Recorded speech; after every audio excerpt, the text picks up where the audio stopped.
Hello YouTube, Making Me Merry here, and as a kid, I loved Digimon.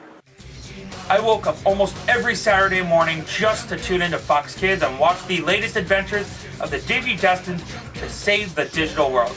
It was like Pokemon, but with a bit more emphasis on character and story arcs than catch this guy or help my Pokemon. Back in the year 2000, the movie came out and I loved it. It was amazing and blew my 11-year-old mind. As an adult, I finally went back and rewatched the DVD and yeah, it was bad.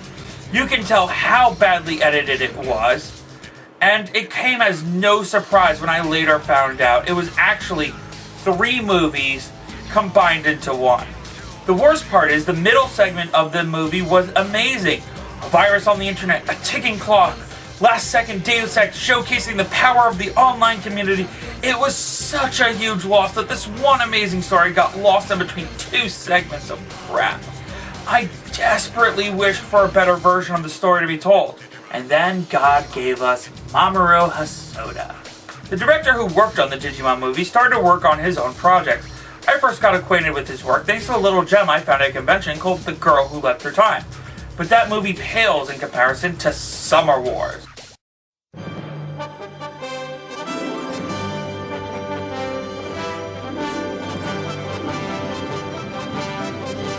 I love this movie so much, I can easily place it in my top 5 movies of all time. But today, I'm going to honor it the only way I know how, by making fun of it in a loving and sarcastic way. Get ready for Summer Wars.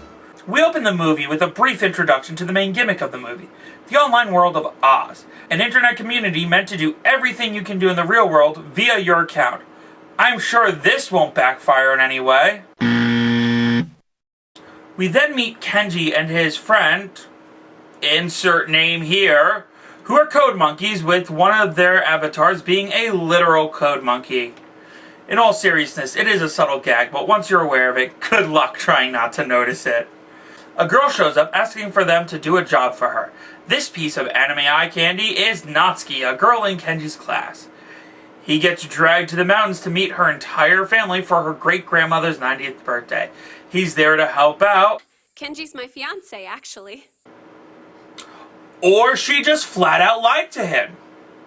Am I supposed to like this girl? She could have been a little more upfront about this plan before he was sitting in front of her great-grandmother. Oh, and if you think that's bad, her uncle from America shows up for the first time in 10 years, and it's apparent she has a crush on him, completely forgetting about the poor nerd she dragged with her. Can we just stop for a second and count the cliches? Reclusive shut-in nerd thrown into awkward situation, an obvious liar revealed story setup, huge family, mysterious relative. What's next? Oh, never mind. He gets a text message in the middle of the night that ends up ruining the Oz servers because he responded to it. Add minor screw up with huge consequences to the list. And he's a wanted fugitive now. Damn, the cliches keep coming. So much so that you can actually play Cliché Go, a version of bingo that relies on cliches.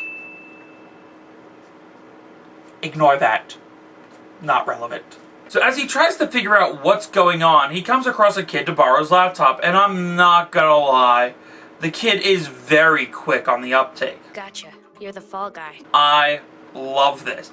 It takes one of the many cliches and does something rather refreshing with it. So as he tries to reason with the user who hacked his account, his new avatar, a squirrel, is attacked by his old avatar. As he's getting his butt kicked, cliche number 12 jumps in with all-powerful character is some unassuming kid cliche. The following fight is really enjoyable to watch until...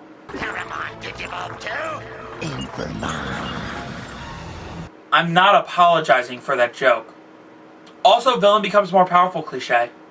After losing the fight but getting to safety, the cat's out of the bag as the liar-revealed storyline comes to an end. About time too. I hate when these things drag out. But now we have the sad departure cliche as the user uses the internet to screw with the real world, backing up traffic, rerouting GPS signals, fake emergency calls, and attempt to cause as much chaos as possible. It turns out this is an AI called Love Machine that was made in a university in America. Why does that sound familiar?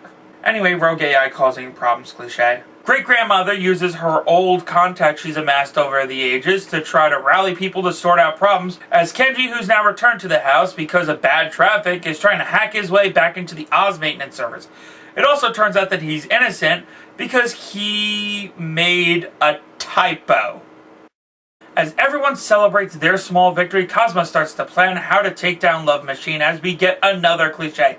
Turns out the uncle from America is the one who made Love Machine. What are the odds?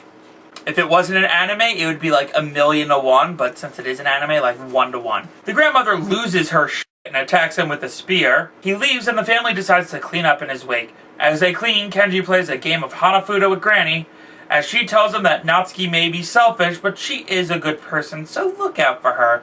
Tonight's moment when you realize she's a dead woman. Turns out that her heart monitor wasn't working because of Oz. So, yeah, that sucks. The family grieves in the next scene as they try to figure out what's next. Kenji claims that they need to stop Love Machine before the problem gets any worse and more people die.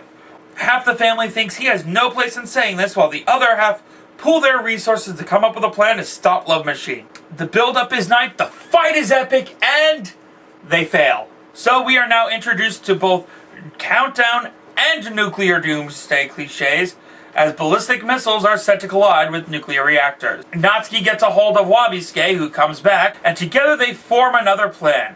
Hanafuda. I'm not kidding. The climax of this movie is Hanafuda. I know that sounds ridiculous. It is, I can't even say it with a straight face. But it works. It really works.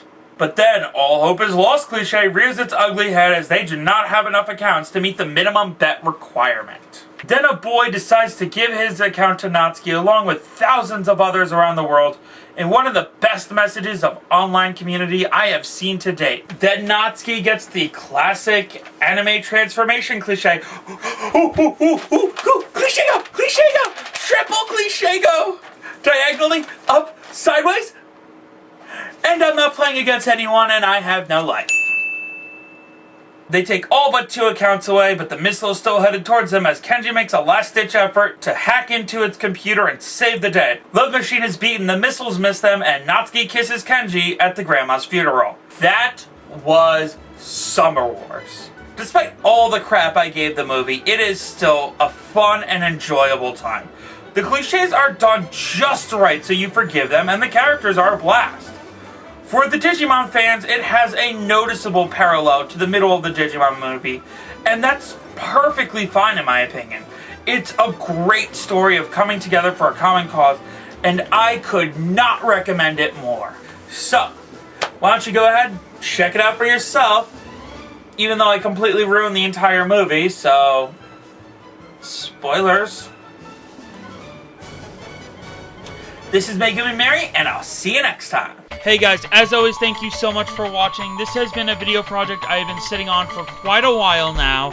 I've been wanting to do this since the summer, so I'm really glad I finally was able to get it through and finish it up. So I really appreciate this. If you could go ahead and share it around and, you know, like it and whatever else, I'd really appreciate that. And check out these other videos. The usual links are in the description below, and thank you so much for your continued support. See you next time.